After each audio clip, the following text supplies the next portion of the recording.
ভাই আমার তরফ থেকে প্রত্যেকটা বার্সেলোনা প্লেয়ারদের বলি, তারপর প্রত্যেকটা বার্সেলোনা ফ্যানদের বলি, যারা আছে ভিস্কা ভার্সা ভিস্কা কাতালুনিয়া করতে থাকে সারাদিন, তাদেরকে বলি কংগ্রেচুলেশনস, আপনাদের লাইফে বড় একটা ধরনের পরিবর্তন আসতেছে। সেটা কি আজকে দেখলাম, যদিও কিনা শিওর যায় না, বাট পরিবর্তনটা হচ্ছে আপনারা রড্রিগে পাচ্ছেন। হ্যাঁ, রড্রিগে পাচ্ছেন।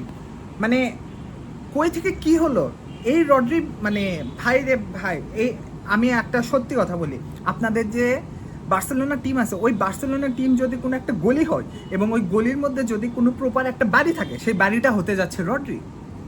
গলি বলতে গলি বুঝাইছি। এবং রড্রি একমাত্র যে কিনা বুস্কেটসকে হচ্ছে যে বুস্কেটসের মতনই ওয়ান কাইন্ড অফ, বাট ওর জায়গাটা মেবি হচ্ছে যে নিবে এবং কিছু করবে, শর্ট অফ, নট ফুললি। আমি বলবো না যে ও বুস্কেটসকে পুরো রিপ্লেস করে দিবে অর সামথিং লাইক দ্যাট, যে ও বুস্কেটস থেকে বেটার, অথবা হচ্ছে যে বুস্কেটস যা করছে তার চাইতে ও 1000 গুণ বেশি অ্যাচিভমেন্ট করবে। না না না না না না না না, আমি এইরকম কম্প্যারিজন করতে যাচ্ছি না। আমি বলতে চাচ্ছি কে জায়গা নিবে আপনার এখানে। যে বার্সেলোনা টিমটা আছে এবং 2015 পর থেকে এত দিনে যে ওই পুরো একটা এরা রিটায়ার্ড হয়েছে, ওই রিটায়ার্ড হওয়ার মতন কি কয়জনই পাইছেন? লামিন পাইছেন, ভালো কথা, লামিন পাইছেন রিপ্লেস করার মতো না তো ওই জায়গাটা অ্যাটলিস্ট নিয়ে কনসিস্টেন্ট থাকার মতো। নেইমারের এখনো প্রপারলি কেউ খুঁজে পায়নি। এইদিকে সুয়ারেজ বাদ দেন, আপনাদের নাই নাম্বার 9 নাই, আপনাদের নাম্বার 9 নাই। ডিফেন্ডিং ভালো হয়েছে, কুবার্সি আছে, ও আমার দেখা মতো ও ভালো। হ্যাঁ, গোলকিপার আছে টেস্ট টেকেন, আল্লাহ ওই তার লট, আমার মতো টেস্ট টেকেন লট, যদিও অনেক কিছু করছে বাট সরি টেস্ট টেকেন লট।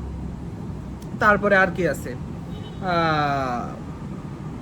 আরও আছে, আমি তো আর বার্সেলো ফ্যান না, বাট অনেক আছে। ও হ্যাঁ, ভালো কথা ভুলেই তো গেছে, ইনিয়েস্তা, জাভি, পেদ্রি, গাভি, ফার্মিন, লোপেজ বলেন, ফাইবেন রুইজ বলেন, আপনার হচ্ছে যে ফ্র্যাঙ্কি ডিয়ং বলেন, যাই আছে, এখনো ওই রকম ইম্প্যাক্ট ফেলাতে পারেনি।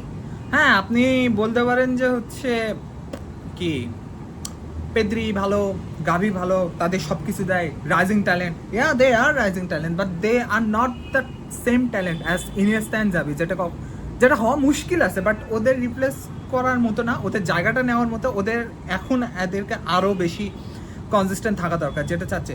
এইদিকে আবার কি আসতেছে, রড্রি, ওই যে একটা কথাই আছে না, আমরা হচ্ছে যে একটা কমেন্টারি দেখছিলাম, জাপানিজ কমেন্টারি আর সামথিং লাইক দ্যাট, না কি জানি না, Arabic commentary, Rodri Pedri Rodri Pedri Rodri Pedri Pedri Rodri. ইয়া ভাই, আমার ফর্মে এটাই হতে যাচ্ছে। এই রড্রি পেড্রির হচ্ছে যে গুণ নামতার ঘর হচ্ছে যে আসতে যাচ্ছে বার্সেলোনাতে। মানে লিটারালি রড্রিকে দেখেন কি একটা লাইফে পার করতেছে শালা।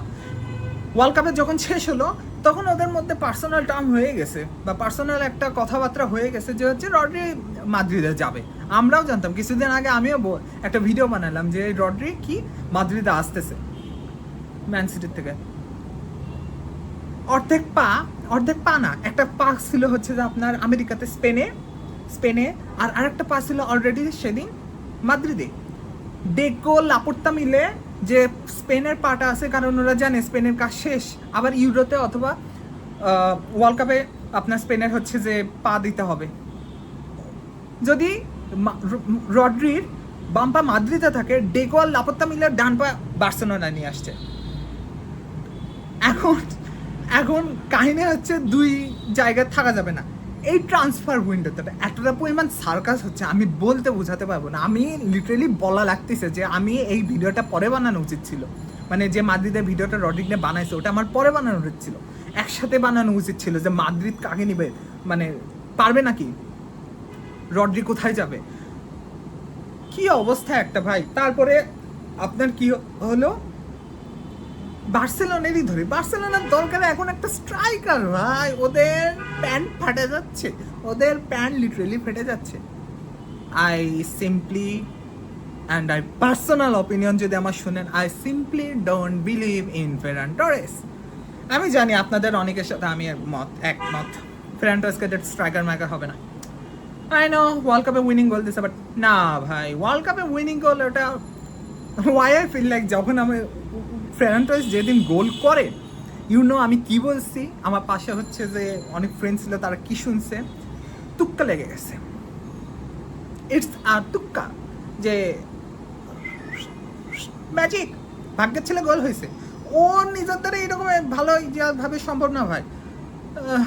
আরেক লর্ড, আপনি বার্সেলোনা স্যার লাপত্তা, আপনাকে কথা বলে, আপনি আপনার যে জিনিসটা জরুরি, হ্যাঁ ভালো কথা, আপনার প্রত্যেকটা সেক্টরের প্লেয়ারই জরুরি, বাট মেইনলি জরুরি আপনার একটা নাম্বার 9 ম্যান। আপনার নাম্বার 9 বাদ দিয়ে ওই পাশে টাকা খরচ করে আপনি রড্রিগো ধরছেন লিটারেলি। ভাই রে ভাই, কি যে হবে। আমি আপনি একবার দেখেন যে বার্সেলোনা টিমটা এরকম হয়ে যাচ্ছে, পেদ্রি আছে, রড্রি আছে, ফার্মিন লোপেজ আছে, তারপরে কি ফ্যাবিয়ান রুইজ আছে, ফ্র্যাঙ্কি ডিয়ং আছে, আবার ওর মধ্যে গাভি আছে। পুরো স্পেন টিমই তো, খালি একটা নেদারল্যান্ডসের হচ্ছে যে লোক আসে ঢুকছে, হ্যাঁ সমস্যা কি, family is family.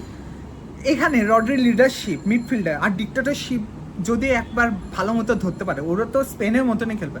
R on the other hand কি মাদ্রিদের ভিনি দিয়ামন্দির, তারপর হচ্ছে যে এমবাপ্পে বল নিয়ে দৌড়াবে, ভাই বল তো পাওয়া লাগবে।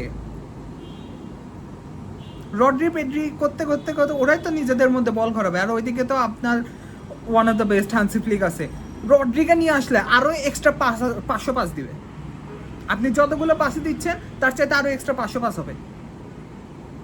আপনাদের কাছে যেভাবে বল থাকবে, তার মধ্যে আবার মানে এক হান্সি ফ্লিকি, এক কুবারসিক নিয়ে মাদ্রিদকে যেভাবে ধরছিল, মাদ্রিদের অফসাইড হতে হতে এমবাপ্পের অফসাইড হতে হতে পুরো এক কুবারসি, পুরো এক ডিফেন্স ভাই, বার্সার এক ডিফেন্স অফসাইড ট্র্যাপে ভরা ভাই। তার মধ্যে আবার রড্রি আসতেছে, আসার গুঞ্জন উঠছে, বা রড্রি আসতেছে কি না আমি শিওর জানি না। রড্রি মানে ওর 2-3 বছর ধরে লাইফটাও যাচ্ছে, ইউরো জেতার পর ওয়ার্ল্ড কাপ জিতলো, ওয়ার্ল্ড কাপ জেতার পরেও ও শান্ত হয়নি, ওয়ার্ল্ড কাপের বেস্ট প্লেয়ার হয়েছে।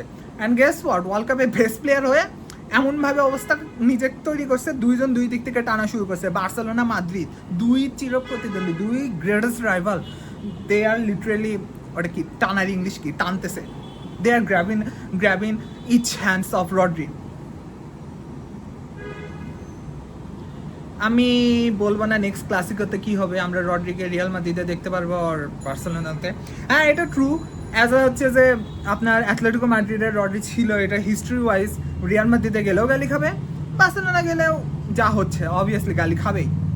বাট যদি না না না, আমি হচ্ছে যে সত্যি কথা বলতে কোনো জিন্স করতেছি না, আপনারা একটা জিনিস খেয়াল করে দেখেন, যদি রড্রি চাইতো যে ও মানির পিছনে ছুটবে, ও কিন্তু সৌদিতে যাইতে পারতো, চায়নাতে যাইতে পারতো, গাজিয়াবাদ না কি জানি কত কি ক্লাব আছে, ধনী ক্লাব, তাদের কাছে যেতে পারতো না। এটা টোটালি স্পোর্টসম্যানশিপ আইডিয়া, এবং ও জানে ও কি করতেছে।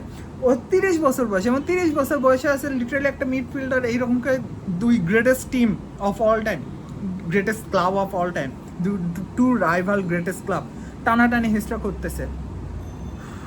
আই ডোন্ট নো, দেখা যাক কি হয়।